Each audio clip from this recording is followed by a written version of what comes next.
Hello. Hi, Ola, can you hear me? Can hear you now. Yes. Hi. How are you? Good, good, good. Great to connect. Yes. Lovely to meet you. Oh, wow. Good. Okay. I think we chose the same colors, I obviously. know, it's great. It's Uh, great. yeah. I'm I loving had your to step hair. off. Thank you. Um, I had to step off I had a clash with the board meeting, so I just left them and I'll have to join again. At least they still have quorum. Okay. So Okay. but Okay. I In have which case, we will. that's why I'm a bit like, can we do 45 minutes and then Yeah, no, but yeah, really we can definitely keep it to that. People are joining as we speak, but like you said, time is of essence. So we'll get going. We're recording this, so obviously people will be able to have a look at the beginning bits early on.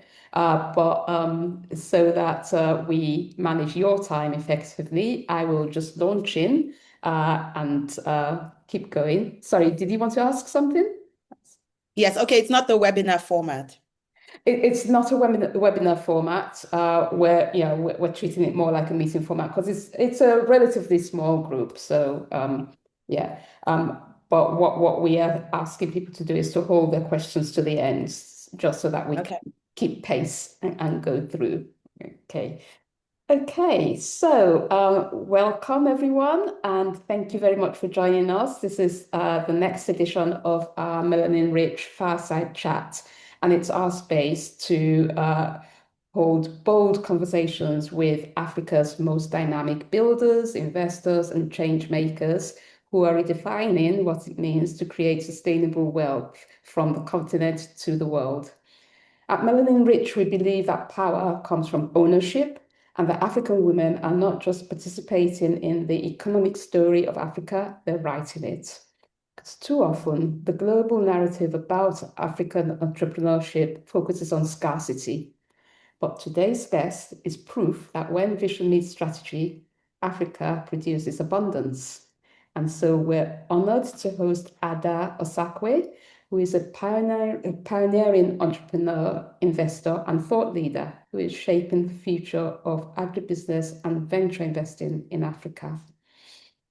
Ada is the founder and managing director of Agrolay Ventures, an investment firm that builds and backs transformative businesses across Africa's food and agricultural value chain. And through Agrolay, she has championed scalable ventures that prove agriculture is not just about production, it's about innovation, sustainability, and generational wealth. Ada's impact goes far beyond investment. She previously served as senior investment advisor to Nigeria's former Minister of Agriculture, where she helped mobilize billions in private sector commitments to modernize Africa's food systems. She's also the founder of Nuli, which is Nigeria's first farm-to-table quick service restaurant chain and beverage company. And that became a case study in building consumer-facing brands with local supply chains. She is a World Economic Forum Young Global Leader, and she's recipient of Forbes Women African Businesswomen Awards. She's globally recognized for redefining what agribusiness can look like when purpose means profit. And her work has been featured on CNN, Bloomberg, Financial Times, and The Economist. And she uses her platform to advocate for women in business, youth empowerment, and food security across the continent. For us at Melanin Rich, Ada's journey represents everything that we stand for. Building power through ownership. Um, sorry, I've just lost my place. Building power through ownership and leading with purpose, investing in Africa's potential from the ground up. So please join me, everyone, in giving Ada a very warm welcome as we dive into a conversation about entrepreneurship, agribusiness innovation, and the bold future of African women in leadership. Okay, so I'm going to start with my questions. And Thank you, Ola. It's great to be here. thank you. Thank you. Okay, so first question. You founded Agrolay Ventures to drive innovation and investments in Africa's food ecosystem. Can you tell us a bit about what inspired you to focus on agribusiness and what early experiences shaped your conviction that Africa's food sector could be a $1 trillion opportunity? Yeah, no, great question, and thank you once again for having me to share my thoughts, my journey, my perspective, my experiences, and the things that get me up every single day to keep going, right? But on that question, I still remember how the sector agriculture was never something that I really considered. I was working at the African Development Bank working on infrastructure finance, investing in private equity funds. And ag didn't really feature. I think the only time it did was when we were potentially like looking at all these big infrastructure projects that maybe were using food like corn and use the bagasse and the waste to turn it into power. So my whole thing was like Africa needs power. Africa needs power. Without that, we can't do anything. And so ag was not, or food security was not even top of mind. So by the time I sort of like circled back years later after business school, after working further in private equity, and then joining the Minister of Agriculture of Nigeria to pretty much drive investments into the sector. I think for me, that was the aha moment. That was me suddenly seeing that, oh my gosh, we're spending, you know, billions of dollars, importing staple foods like rice that Nigerians eat every day, or fish, or tomato paste, or sugar or flour. And I'm like, how is that happening? And if we're importing it, meaning that we're depending on other countries to give it to us, that means if our borders are closed one day, and my dear, in the world we live in today, that's a big possibility, and we saw it even with COVID. Then what happens? So that for me was the first realization about food security and the importance. It was me also understanding the level of hunger in Africa. It was me understanding the acute levels of malnutrition. So it was not only about food or access to food, but it was about quality, healthy food. What were we eating on the continent? So for me, this was a big awakening in my journey.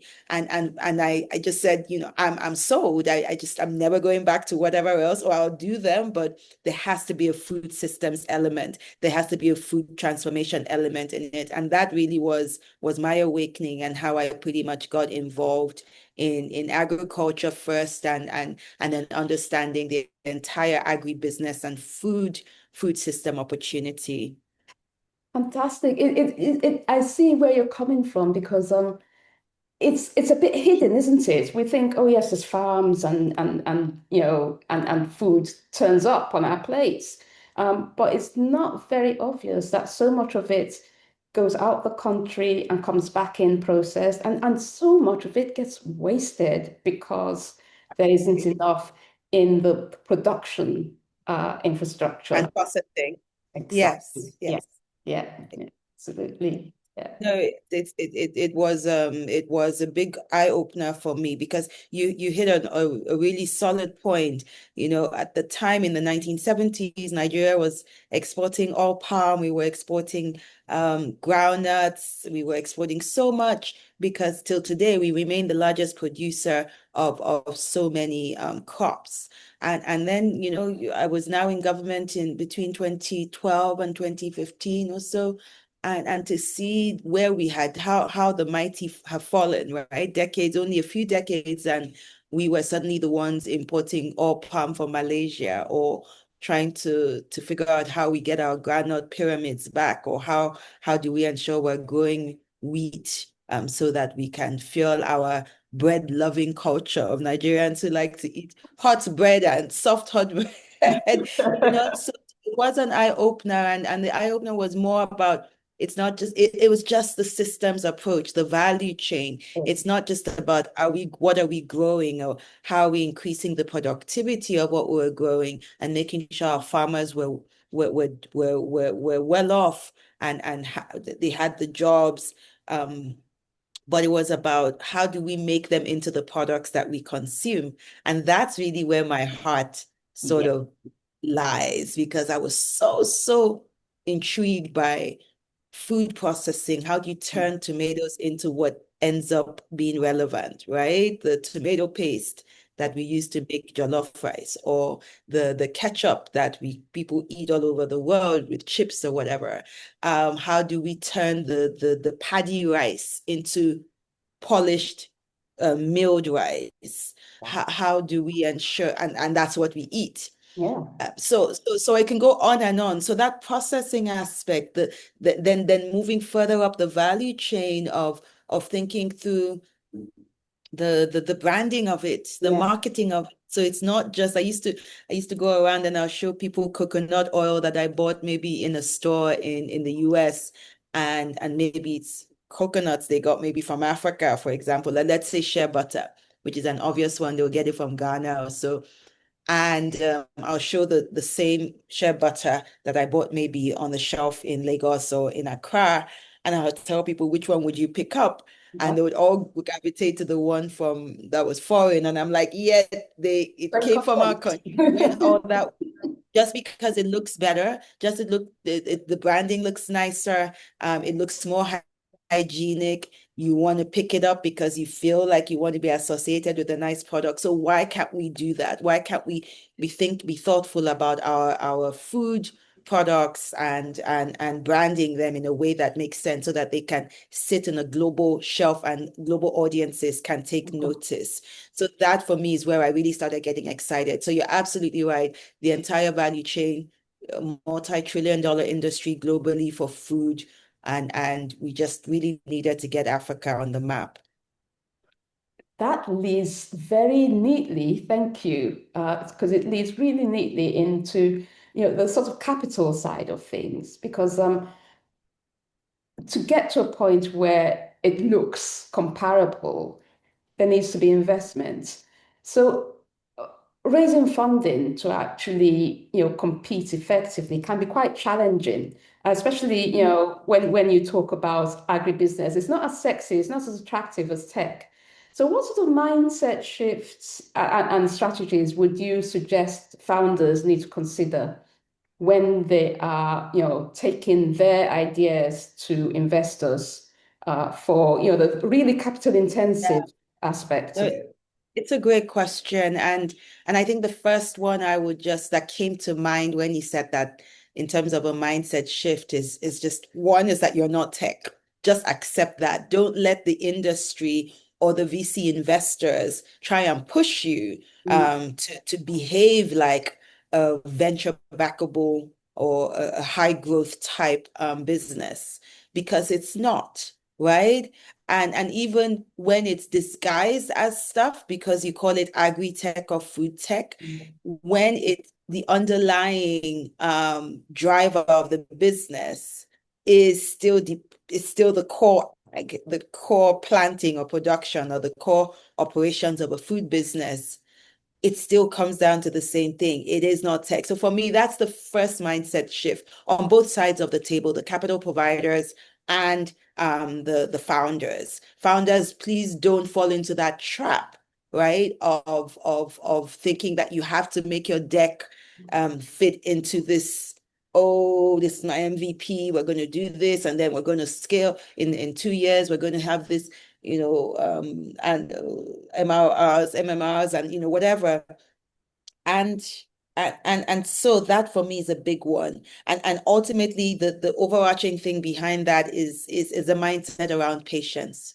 Agriculture, agribusiness, it needs patient capital. It takes time. We turned 10 years old this year. We're celebrating this year. It's taking 10 years and we're still not where we need to be. But we keep moving, we're progressing. But imagine if I didn't have the patient investors that I got on board a few years ago. they would, I would get folks who would have exited and maybe affected the business because they withdrew their support. I would have had folks who were maybe giving me mental stress because they're calling me every day and asking me, why haven't I done this or that or that? Let's not, it is so important that the state of mind of a founder, so it's not something that we talk about enough, and I feel we should. And all these elements, just thinking, oh my gosh, my VC investors are, forever raising. Oh, I need to get to Series A. I need to get, no, no, no, no, no. Let me just keep demonstrating, have room to make quick mistakes and quickly get up. And agriculture needs that. There's so many factors that affect it, including, lack of power or the logistics. Today I saw a picture of a founder in Jos Plateau State, in Jos, in Plateau State in Nigeria. And this is the season of strawberries and all the lovely fruits that grow out there. And she put a picture of her cartons of the boxes of strawberries that were destroyed because she sent it by transportation in a hot taxi or something all the way from Jos to Lagos, and they just handled it anyhow. It wasn't a cold chain. It Exactly. wasn't in nice crates. It wasn't in nice, because those things don't exist. But all I did when I was senior advisor was that those problems are actually the investable or the opportunities, Yes. investable opportunities across the chain. And that's what I saw in how I started trying to build a business as an entrepreneur. Fantastic. Yeah, no, you're absolutely right. Those are the investment elements, the logistics, the processing, the packaging. They're all part of the value chain. And that actually leads me into how you actually look at assessing the organizations that Agrolay looks to back. What do you assess in terms of impact, in terms of, their strategy and sustainability as well? How do you, decide this works and maybe not for this one? Yeah, no, great question.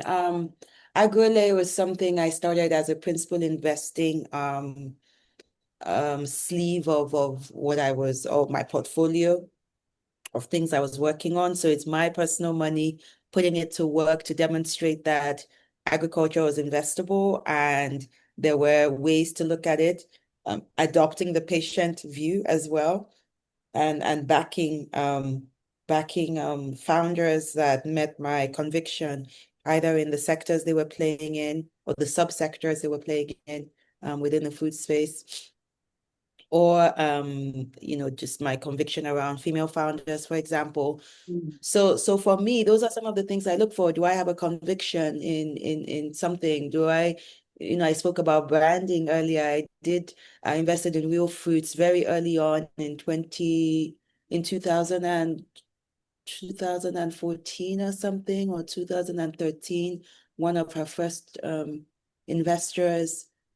And they do packaged dried food products. Today they're on the shelves in TJ Maxx and they're on Amazon and Yes. stuff, and they have a factory in Nigeria, and they employ a lot of people, keep buying the local produce. So for me, I love that. I love that, even though she was not there yet, 10 years ago, or more, she was there was a vision, and I could see sort of what this could be. And for me, that was just important. That's the conviction. I mean, when I see something, so I look for those elements of value chains, strong branding, understanding of how do we take what we have into a consumer product. Yeah. Food is consumer driven at the end of the day, right? We eat as consumers. We eat for sustenance. We eat for livelihood. So it's such an interesting space because it is so defensible. during COVID, restaurants were allowed to open because people still needed to eat, as opposed to other businesses. So that's one of the things I like. And then when you look at the subsectors, you're looking for themes, women owned. Is this going to transform women in the smallholder farmers who are mostly women, or is this going to this is apart from the standard Hmm. of is it going to generate me returns, of course, at the end of the day, and at least return my capital with some money. So there are things like that that we look into. And finally, I look at the founder. I look at the founder and the person who I am backing, and is there integrity? That for Mhm. me is something I'm very passionate, I'm very particular about. I'm driven by values and aligning on that. There have been some mistakes, and when I look back, I say, okay, I saw the signs and maybe I ignored it. And those mistakes means that I lost money, right? At the end of the day, the founder did not um, do whatever. Because you have money that you sometimes lose, but I don't feel bad losing it because the founders still had integrity. They were open about the journey. They were open about when there were problems and they carried you along. So for me, that really is it. You're looking for those returns, looking for the value chain approach across food, looking for stuff that can translate globally and into markets, because they are standards and branding that make sense to truly tap into the global opportunity for food. And then finally, and core to it is integrity and the founder and how I relate with them. Thank you. Thank you. That's so helpful because we've got a lot of founders listening to us and understanding what would help them appeal to investors is always really useful. I'm going to take us up a level now in this next question. It's really about in terms of policy, infrastructure, and general structural changes. I'm just wondering what you think might be needed for Africa's food sector to really up the game and scale sustainably.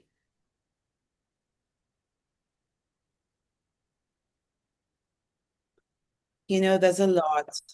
There's a lot, policy continues to be very powerful. But it's not just about policy and something sitting there on paper. It's about the willpower, the influence to and the drive to execute on policy, right? Um, and I'll give an example. Just today, I was chatting on our cassava industrialization working group, sort of group of people who have an interest in industrializing cassava. Nigeria is the largest producer of cassava in Africa. It's a solid crop, climate resilient. It provides food, but it's also very big on from an industrial standpoint, both locally and globally. And so being able to truly tap into this and deal with our issues around depending on wheat, which we don't grow as much. We import a lot of wheat from the US, and so we can substitute that with cassava in many ways in our flour that we use for Yeah. bread, in many things. So being able to, you have policy, but we put policies in place back then, but then, policies, new governments come, it's not someone's priority, they take it away. So we will call it some policy somersaults as one of the biggest risks that we need to be able to entrench Yeah. whatever is good, entrench it. Yeah. And some of us have come up with innovative ways to entrench some of these things. We've seen that there's a risk with government and the change of that. So sometimes how do we get government to drive it, but take it out of government in terms of make it private sector in a way that is sustainable because they are always there. The private sector is driven by profits, so they need to be there. Um, can you hear me? Yes, yeah, we can hear you fine. Yeah. Are you still there, Ada? Okay. Oh, good. Yeah. Because you're frozen on my side. Okay. Yeah. No, we could hear you fine. Thank you. Okay. How is it now? Can you hear us? I will switch off my video briefly just to Okay. realign, hopefully, and you will be unfrozen. And then I think it's my internet connection.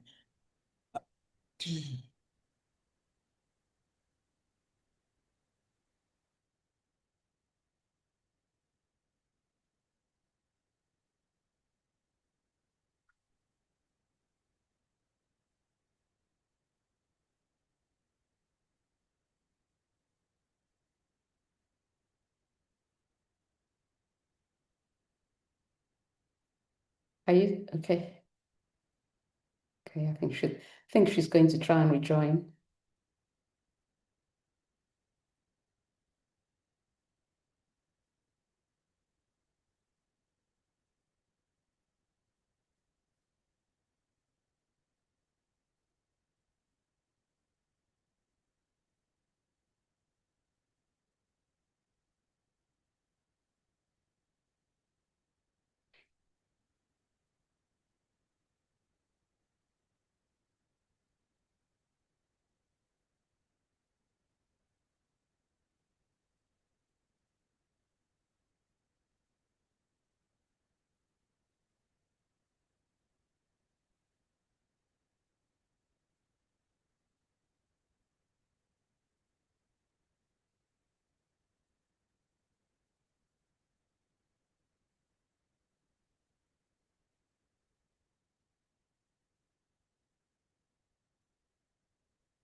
Okay, I'm back. It was my internet connection.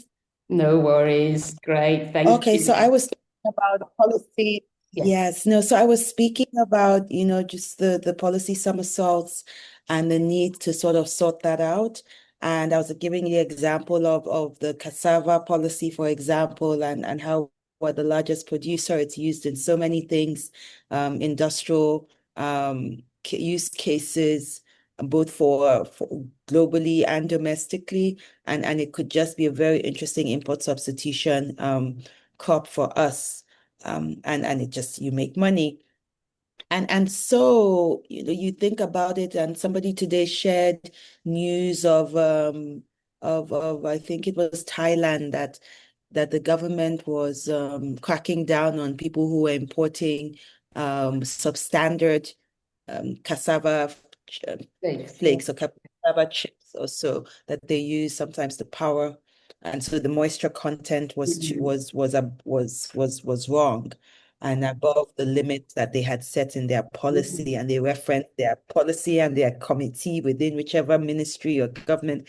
And I said, that is policy at work, right? Where it's enforced, where it is within a system that works and understands the importance of executing on it, and that's the only way that we can change things. So for me, it's I can go on about the policies that we need. You're asking about what policies and stuff, but for me, it's more about just the commitment and the drive and the willpower of the players that are responsible or that have the power to enforce the right sort of policies that drive agriculture, be it for financing, be it for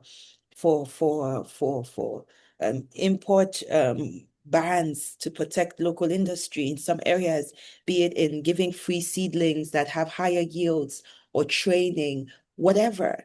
But the sector is quite complicated and Mm. so needs a very intentional drive, and it's very possible. We showed it was possible many years ago when we were sitting at the federal government level. It was hard, it was difficult, it was complex, but it was possible. We saw Mm. change. So that for me is anytime we talk about this thing, that's what I hold on to, that, my gosh, the power of policy, the Yeah. power of, so even when people get upset with government and we're saying private sector, well, that's why I have my generator and I provide for myself. I don't depend on government. That's why I'm always like, I have seen why we need to depend on government, Yeah. right? We Yeah. need it, or else everything I'm doing today as an entrepreneur can disappear in a day just because of some policy someone puts on taxes, for example, Yeah, or so we have to be involved. We have to demand for the right policies, one, but more so the enforcement of them. exactly. You're absolutely right. You know, the structural aspects, you know, yes, you can have your own generator, but you don't have your own roads. You know, so you can process as much as you can, but if you can't get it to where it You needs to can't be, evacuate it. Yeah. exactly, or your Yeah. workers can't get to you. You know, it's just, yeah. So it all must be joined up. You're so right. It's so right. Okay. I'm going to take us back a little bit to something around branding, because you know that I know that's an area that you're really passionate about, and one of the things that Melanin Rich is really keen on, and I know you are, is taking our products global. And I'm interested in your thoughts on what you think might need to change for more African agribusinesses to successfully export and build global recognition. Oh, there are a number of things, and a number that folks are working on already. In fact, the meeting I'm rushing off to is a working group with the U.S. commercial team and people they had selected in the food system to work with them and with our government to truly define what it means to unlock our food system, not just for the US, but but globally. So that includes trade, exports, all of what you speak about. And so it really requires that sort of intervention where government is hearing from the players, the people who are rolling up their sleeves, who are investing their money, their time, their expertise, and their lives Mhm. into their businesses in the sector and hearing from them directly, removing all the pain points, finding ways that the government can play um, to support their growth. Government doesn't have to be money. Many times it's not money. It's just, hey, just remove these roadblocks or do what you have to do as a government. Provide dedicated power in this area because if you do, my costs reduced by this amount. I wouldn't have losses. I will be able to produce, I'll be able to export it. And wow, look at the forex revenue I'm generating for the country. Look at the jobs I'm creating for people right here. Look at, it's a win-win. And once we recognize that, I think it's just going to be powerful. So it's those sorts of things that we need to do a lot more of. It is when I say targeted stuff, I gave those examples, roadblocks. It could be stuff like exporting our products and the standards they have to meet um, globally. So, and sometimes it's so costly. So how can the government make that more standardized or take away that cost and just own it? See the potential, see what is happening and say, okay, guys, don't even think about that cost. Government will take care of it so that we can strategically, we can position ourselves globally as the place that gives the best food brands and food products that go globally. So it's stuff like that I think that needs to be done. And for those of us who can do it and who push through the challenges, get it done and demonstrate it's possible. And that's what I've done with my brand newly, opening up a branch of our restaurant in the US, demonstrating it's possible and at the standards that are necessary out there. And so for me, that in itself signals to others that, it is possible. And so that's what must be done to have more of the more of the Adas or the newly companies, that's the name of my brand, that have gone global, more of that. And what can we do? That's fantastic. Actually, if you don't mind, can you tell us a little bit more about the branch that you're opening in the US and you know the journey to take you, you know, from Nigeria to Yeah. the US? Yeah, I always say that you start with a vision, and people sometimes ask, when did I decide to move abroad? I said from the day one when I started newly, I knew I wanted us to be a global brand. I was tired of the KFCs, the Pizza Huts, and Burger Mhm. Kings coming to our countries at a time when I felt that we really should just be looking at our indigenous brands and talent locally and the brands that we're building locally. to our local taste as well. So instead, how do we amplify that? How do we make sure we are the ones who are going and globally, and people are the ones scrambling for our franchises, right? Or franchise rights. So for me, it was always very intentional from day one, and I just had it as part of the vision. But you start somewhere, right? You have to start building because no matter what, I'm a Nigerian brand, I'm an African brand, proudly so. And understanding that was critical, understanding how to build first and be a champion in your domain is what you have to do first before you should even think about going anywhere else. And that's what we did over the last 10 years. Um, and so it was part of it. Even up to thinking through the name Newly, I had always known that I wanted something that was simple, 2 syllables, easy to roll off the tongue.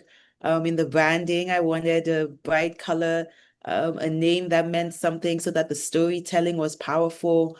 Newly comes from the Igbo name Anwuli, which means joy.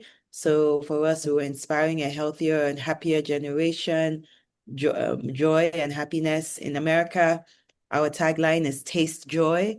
So we want you to taste joy, we want you to live joy, we want it to be in everything, every touch point of the brand. So that for me is really how we saw it. And I'm so thankful that we made it happen. And we're making it happen. It's obviously Oh, it will ongoing. continue to grow. I hope to see it here in Europe very soon. It's amazing because it's so obvious as you talk about it, the joy it brings to you, um, you know, creating something like that. And I think that for our members, understanding the way you've described the intentionality, how you thought about the journey that you want Nuli to take from the very inception, helps our members to really recognize that, yes, as soon as you've got that dream, that vision, hold on to it and build with that intention. Don't let, the knocks of the day-to-day sort of hold you back. Just know that you can keep going and build that way. Yeah. And we have had those knocks. I'm sure you've seen in our story. We've had those knocks, but we're where we are today, and I'm thankful for it. So resilience is a big part of it, but there's also you have to always be practical and pragmatic. As a founder, you will know deep down when it's time to back out of a Mm, particular idea or something. You would always know. yeah. And it's not for other people to tell you. You would know in your gut. And so it's always important to listen to that voice. But you also know when you still have the firepower to keep going. And Exactly. even in our down times, I knew there was still something I needed to bring to life with Newly. And for me, even now, as I'm sitting here, there's still so much that we want to do and we want to bring to life. And that's what gets me up every day. Exactly. It's just, yeah, it's inspiring. So thank you. Thank you. Thank Okay. you too. So just a couple of very quick personal questions to help people realize that, you walk around like the rest of us. You're real like the rest of us. Absolutely. Very much so. Okay. I guess what's the best piece of advice you've received, be it business advice, leadership advice, something that's guided your journey? Oh, wow. There's so much. But yeah, I think some that one, especially being a young woman, and getting that advice early in my career, one that it just comes to mind right now, and I think it's really served me so well, so I could put it, amongst the top pieces is just being able to just believing in myself, walking into rooms and knowing that I deserve to be in that room because I've worked for it. So all that stuff of imposter syndrome and stuff, I push it away. I don't let it even get to me, or somebody saying, oh, they talk to me in a funny way, or did that really happen? Or is it because I'm a woman? Is it because I'm young? I would just, when they say dust it off, because I had this mentor who was so, so confident and who instilled that in me, that you deserve to be in these rooms. You deserve to be where you are. So don't let other people define you. So that for me gives me courage. That's what gives me the confidence. That's what gives me the gusto to go for bold, ambitious things and just be like, yeah, it's possible because I have that belief in myself. You have to have that belief first before others can believe in you, right? So that for me is a big one. I love it. I love it. The fact that you've got that confidence and having a mentor helped you to sustain that as well. So reminded you perhaps, when things were a bit tough that no, you've got this, just keep going. And that's one of the things that we tell our members as well, that, we can all do it. We're all here because we were ordained to be here, ordained to do something big, and we can all do whatever we want. One Yeah, last personal question. I am watching the clock for you, I promise. thank you. Yes. Can you tell us about your proudest moment? What Oh, did that made you think, this is why I do this? oh no, it has to be very personal, and it's the birth of my daughter, and she just brings me so much joy. And as a single mom or a single parent, um, yes, this is why I do this. This is something about, she has my last name. She is, I just want to build legacy for her and make sure that forget building legacy for her, but it's just I want to be constantly a figure, A role model. a role model, but just a symbol of what it means to be a woman or be an African, be a Black person who did something of significance while living a full life and doing it with respect of others and with integrity and love. So leading with those things. So just being an example in that way. So she really is my proudest. Yeah, that's my proudest moment, being a mom and being able to live it each day. Thank you so much for that. It's absolutely inspiring. Um, and I promise you definitely are. I know you said not just a role model, but you're definitely a role model, not just for your daughter, of course, but for millions of female entrepreneurs or just general entrepreneurs to see what you've achieved, where you're going. It tells us and shows us, it shines a light on what's possible, what we can all do. And you've given your time to be here, to support us, to help. And there aren't any words that I can use to show you appreciation. But you're blessed for doing this because you're helping us all achieve our blessings. So thank you so That's what we much. should live for. That's what we should live for. It's about bring all of us pull each other along. Push. If it's not pulling, it's pushing forward and amplifying the success of others. It's the only way. We are fundamentally grateful. Thank you so much. I see